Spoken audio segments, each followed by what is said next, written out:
Kumusta kayo dyan? Welcome sa Gamit Rescue. Gamit means give anything material that inspires and transforms. Meron akong lumang bike. Nabili ko siya nung pandemic, second hand. Pero ngayon, di ko na nagagamit kaya natatambak na lang. Di rin siya ang pinakaswabe sa tangkad ko. Kaya naisip ko, bakit hindi ko na lang ipaayos para mapakinabangan ng iba? Kaya tinawag ko si Fixed Izumi para tulungan akong i-overhaul ang bike.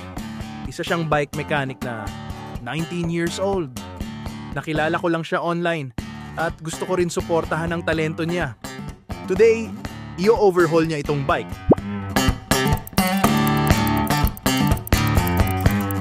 Ayan!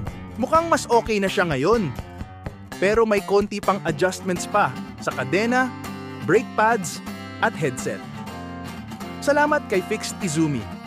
Kung may kailangan kayong bike repair at Metro Manila-based kayo, pwede nyo siyang kontakin sa Facebook.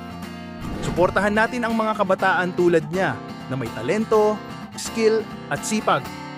Ngayon, naghahanap ako ng deserving na mabibigyan nitong bike. Kaya kung kailangan mo o may kilala kang nangangailangan, i-comment mo lang sa baba. Gusto ko mapunta ito sa tamang tao na talagang makikinabang. At kung may bike shops, mechanics o brands dyan na gustong tumulong pa sa konting adjustments, message nyo ako. Let's work together. At dito sa Gamit Rescue, pinopromote natin ang culture ng sharing, giving, caring, at supporting each other. Kung may gamit kayo na pwedeng makatulong at makapagbago ng buhay ng ibang Pilipino, let me know. Abangan kung kanino mapupunta ang bike na ito. Let's transform lives together!